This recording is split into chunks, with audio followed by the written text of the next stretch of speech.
দস্যিপানার শিকার সবসময় কে হতো কত? আম্মা। আম্মা নাকি সবসময় ভয়ে তটস্থ হয়ে থাকতো তার এই মেজো ছেলের। একদিনের গল্প বলি শোন। একদিন হয়েছে কি, আম্মা রান্নাঘরে রান্না করছে, চুলোয় ভাত চাপানো, এক মনে তরকারি করছে। এর মধ্যে মেজো মিয়া ইয়া বড় এক ঢেড়া সাপ গলায় পেঁচিয়ে চুপচাপ আম্মার পিছনে এসে দাঁড়িয়েছে। পিছন থেকে ছেলে মাকে বলে, মা দেখো তো আমার গলায় কি জড়ানো। আম্মা ঘুরে তাকিয়েছে, তাকিয়ে তো ভয়ে চিৎকার চেঁচামেচি, একেবারে হাত পা ছুড়াছুড়ি। এর মধ্যে কি হয়েছে জানিস? এই যে চিৎকার চেঁচামেচি ছুড়াছুড়িতে ভাতের হাঁড়ি উল্টে আম্মার হাতের মধ্যে পড়েছে। আম্মার তো হাত টাত পুরে একাকার। এই অবস্থা দেখে মেজো মিয়া এমন ভয় পেয়েছে, সাপ উঠোনের মধ্যে ছুঁড়ে ফেলে একেবারে ভো দৌড়িয়ে পালাইছে। আর যে গেল সেই দিন মেজো মিয়া আর বাড়ি মুখো হয়নি। তো শ্বশুর যখন মরে গেল, এই ছেলেই তখন সংসারের হাল ধরল। সংসারের তখন খুব বেহাল অবস্থা। এই মেজো মিয়া সংসারের হালটা ধরে আবার সংসারের হাল ফিরালো। তখন মেজো মিয়ার বয়স কত হবে? এই ধর 20-এর মতো। এই 20 বছরের ছেলে দস্যিপানা, আহ্লাদ, আনন্দ, আমোদ সব বাদ দিয়ে সংসার, মা আর এই ভাই বোনদের জানের টুকরা করে দিল। এই সব কিছুই শুনেছি আমাদের শাশুড়ির কাছে এই সংসারে এসে।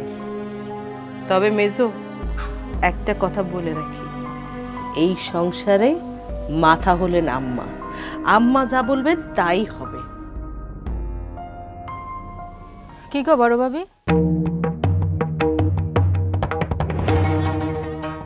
তোমাদের রান্না কি হলো? সবাইকে তো খেতে দিতে হবে নাকি?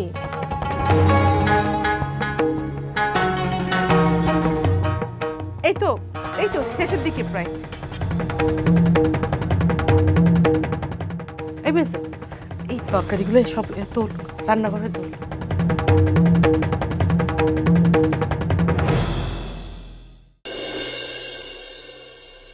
তোমাদের গায়ের রাস্তাটা একটু ভালো হলে সুবিধা হতো, সময় কম লাগতো। বর্ষার সময় রাস্তার অবস্থা আরো খারাপ হয়ে যায়। আমাদের গায়ের রাস্তা যুদ্ধের সময় ফাঁকা হওয়ার কথা ছিল, কিন্তু এখন যে অবস্থা, তো আবার যুদ্ধ লাগলে হয়তো এই রাস্তাটাও ঠিক হয়ে যাবে। যুদ্ধের কথা আর বলো না, ভয় লাগে।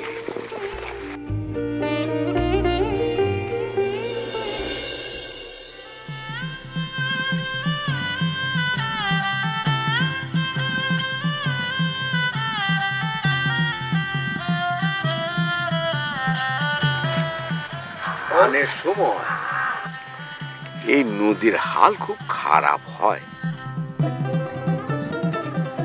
গেলবারের বন্যাতি কত কিছু যে ভাষায় এনেছে, সেই কথা ভাবলে গায়ে কাঁটা দিয়ে ওঠে। আল্লাহ চাইলে রাখবেন, না চাইলে তো।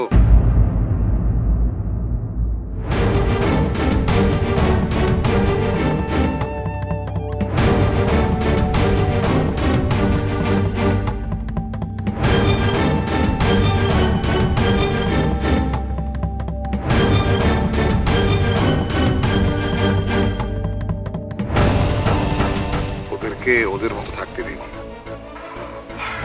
আমরা তো নিশ্চিন্তে খেয়ে দিয়ে ঘুরে বেড়াই, ওরা তো তাও দেশের জন্য কিছু করছে। আল্লাহ ওদের ভালো করুক।